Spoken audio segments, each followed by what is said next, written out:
tema de hoy es el arte de hacer arte. Toda existencia se basa en la razón que la justifica necesaria. Esta sentencia es categórica. La razón que justifica una existencia es su porqué y su para qué. El por y el para determinan el qué, y el qué es siempre uno, su finalidad específica. La razón de cualquier existencia es sola y exclusivamente una, aquella que satisface su necesidad creativa. La inmensa diversidad es un conjunto de elementos irrepetibles, únicos y desiguales.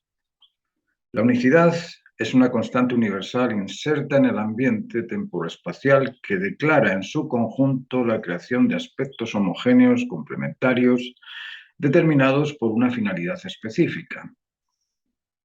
Por eso vemos que no hay seres iguales, somos únicos.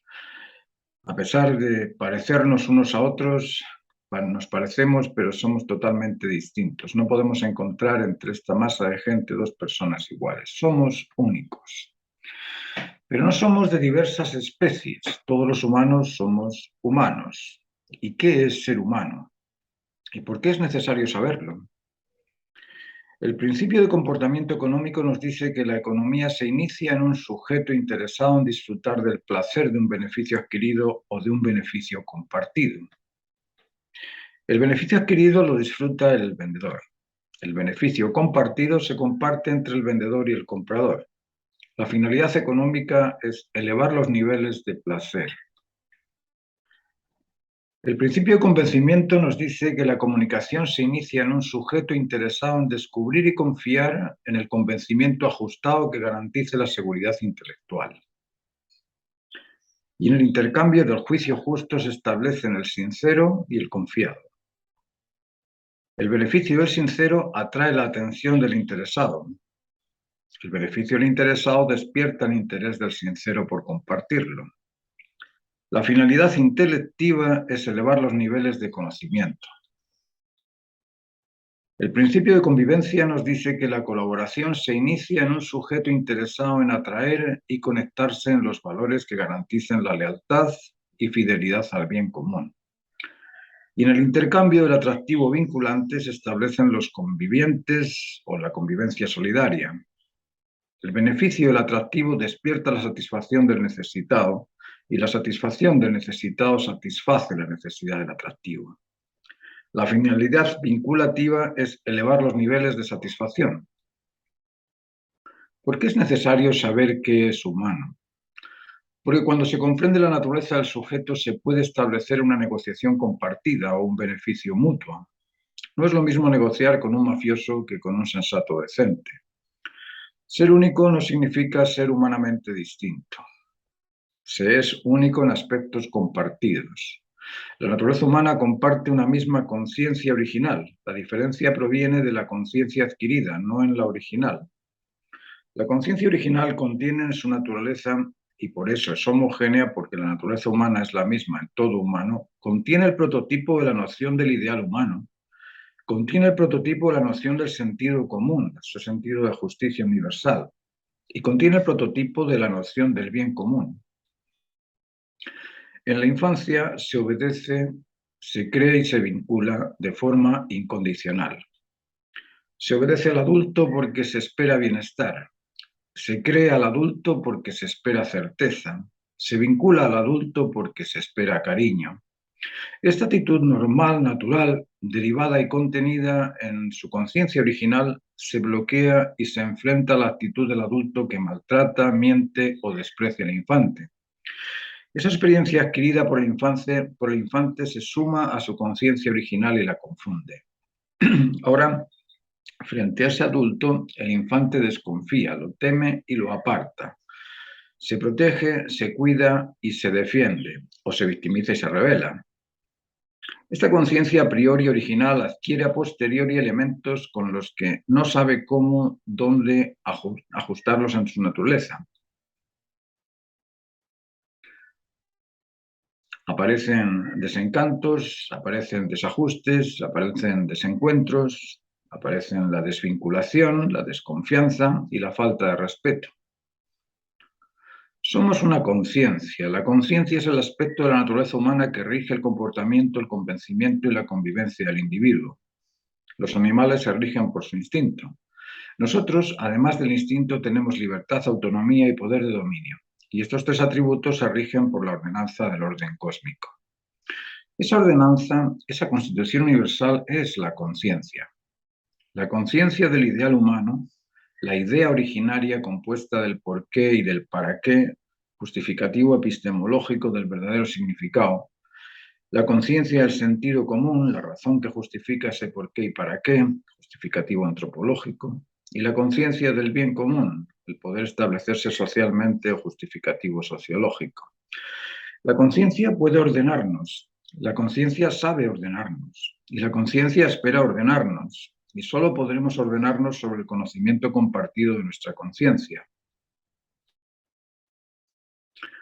Si somos todos conectivos, la atracción es un poder compartido. Si somos todos inteligentes, el interés es un poder compartido. Y si somos todos libres, la novedad en las alternativas es un poder compartido. El arte es precisamente eso, novedades interesantes y atractivas. Ahora comprendemos por qué es más importante fijar la meta del arte en la creatividad que en la repetición formal de lo que ya se conoce. El arte es el regocijo entre dos mentirosos, el que realiza la figura y el que se convence de ella. Somos únicos. Mentir a un adulto puede sonar divertido, pero mentir a un infante y decirle que somos homo económicos, homo erectus, homo sapiens desvía su interés en la naturaleza humana. El positivismo filosófico nos dice que el conocimiento proviene de la coincidencia entre conocimiento a priori con un significado a posteriori mediante la experiencia de los sentidos. Kant no nos explica cómo se instala ese conocimiento a priori, pero afirma su existencia porque reconoce que el conocimiento es un estado de reconocer, y reconocer es producto resultante de la concordancia entre un criterio y un significado. La neurociencia nos dice que el cerebro recibe un 93% de mentiras y solo un 7% de realidad. Y dicen que nuestra realidad es solo aquello a lo que prestamos atención. Como podemos observar, cada uno de nosotros es un verdadero mundo. Los neurólogos dicen que el lóbulo frontal es como la luz de minero. Enfoca y solo observa aquello en lo que se enfoca. Y mientras atiende, entiende y está atento, el resto del cerebro se apaga. Pero cuando se desconcentra, comienzan los fuegos artificiales sobre la corteza cerebral. Aparecen recuerdos, sensaciones, sentimientos, etc. Y son tantos que uno pierde la concentración y se distrae. Esas distracciones no son reconocidas y consecuentemente son inciertas. Y ese es el 93% de mentiras acumuladas en nuestra mente. Son instancias, son recuerdos o percepciones incomprensibles. Mentir no es únicamente un acto de transmitir al otro algo distinto a la realidad o lo ajustado. Mentir es también un acto de autoconvencimiento sin fundamento. Por ejemplo, cuando decimos que somos españoles y lo creemos, estamos mintiendo porque no somos españoles, nacimos en España, pero eso no nos hace iguales en el ser. Somos individuos únicos. Esto es importante en el ámbito de la antropología y en el ámbito de la sociología, pero más importante es en el ámbito de la epistemología. ¿Por qué es esto importante en el arte? Porque el principal valor del arte es el temático, y pasar la vida pintando temas incoherentes con la naturaleza humana es todo un riesgo. Puedes tener una calidad extraordinaria, pero una comunicación deficiente, y una falta de armonía con los aspectos humanos que deprecian tu trabajo. Hay artistas que hacen las delicias de adolescentes, pero que son rechazados por los adultos, o por esos mismos adolescentes cuando maduran. Las películas sobre la vida real o sobre realidades humanas suelen permanecer más tiempo observadas que los artificios imaginarios, en algunos casos bestsellers. El interés del ser humano busca aspectos relacionados con su humanidad, ya sean de manera real o imaginaria. Por eso tenemos el Titanic y Avatar o la Guerra de las Galaxias como ejemplos de esta realidad. O la maternidad en las artes plásticas, que es la imagen más veces repetida. Somos únicos en la diversidad de experiencia, conocimiento y sentimiento, únicos en la libre expresión, en la autonomía del conocimiento, en la responsabilidad ante el deber necesario, pero somos iguales en la expectación a disfrutar de un bien, en el interés por la razón justa, en la vinculación derivada del atractivo o la belleza. A nadie le amarga un dulce, y las artes son una manifestación de esa dulzura. Si la naturaleza humana es incondicional ante el bienestar, el arte debe mostrar calidad en lo bien hecho. Si la naturaleza humana es incondicional ante la justa razón, el arte debe comunicar aspectos ajustados a la razón. Y si la naturaleza humana es incondicional ante la vinculación, el arte debe mostrar ese armónico atractivo vinculante. La naturaleza contiene información y se comunica con nosotros, con aquellos sensibles a su lenguaje. ¿Cómo se comunica la naturaleza con nosotros? Hablamos de colores, pero los colores son derivados de la luz, y la luz es un aspecto de la naturaleza. Hablamos de formas y proporciones, pero la tridimensionalidad es un aspecto de la naturaleza. Hablamos de calidad y la perfección es una manifestación de las especies naturales. Hablamos de la armonía y el cosmos es un conjunto de especies ordenadas en concordancia con la ordenanza del orden natural. Nos declaramos artistas creativos, pero el máximo creador de la belleza es la naturaleza. El arte es el espejo de la creación. El artista es co-creador. El artista recrea en base a lo creado. Imaginamos formas similares a las formas ya creadas. Toda forma es el contorno que delimita un cuerpo o un espacio. El espacio ya existe previo a la aparición del artista. Los contornos ya existen previo a la aparición del artista. La distancia es el espacio que determina las proporciones.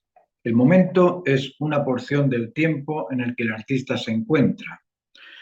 ¿Qué novedad es la que el artista ofrece? El arte del artista es la transformación de aspectos existentes en la naturaleza. Transforma formas en otras formas, colores en otros colores, proporciones en otras proporciones, ideas particulares del ideario imaginario que se ha formado en base al ideario cósmico. El cosmos es un conjunto de ideas ideales que el artista transforma en ideas particulares. ¿Cuál es el aporte del arte? El arte es una variedad de aspectos semejantes a la naturaleza y diferentes en sus formas y colores, semejantes en su geometría, semejantes en su entonación o semejantes en su cromatismo, semejantes en sonidos, en volúmenes, en sabores o perfumes. El arte es un espejo de los atractivos naturales. La libertad del artista puede orientarse en el arte de agradarte con aspectos apreciables, extraordinarios, o en el postulado desagradable de aspectos despreciables, vulgares y ordinarios. La elección es libre, pero las consecuencias son distintas. El maestro del arte es el atractivo vinculante, la comunicación ajustada y la calidad en la armonía con la máxima ordenanza de lo máximo ordenado. Pensar que el individuo en particular es superior a la totalidad de los recursos del ambiente es una arrogancia e ignorancia extrema. Los genios solo se derivan del ingenio, los expertos de la calidad de su experiencia y los sabios del reconocimiento de las constantes inmanentes. Todo eso existe contenido en la naturaleza. Unos lo observan y descubren, otros lo niegan y defienden sus ideas. Afirmarlo o negarlo es una opción del individuo.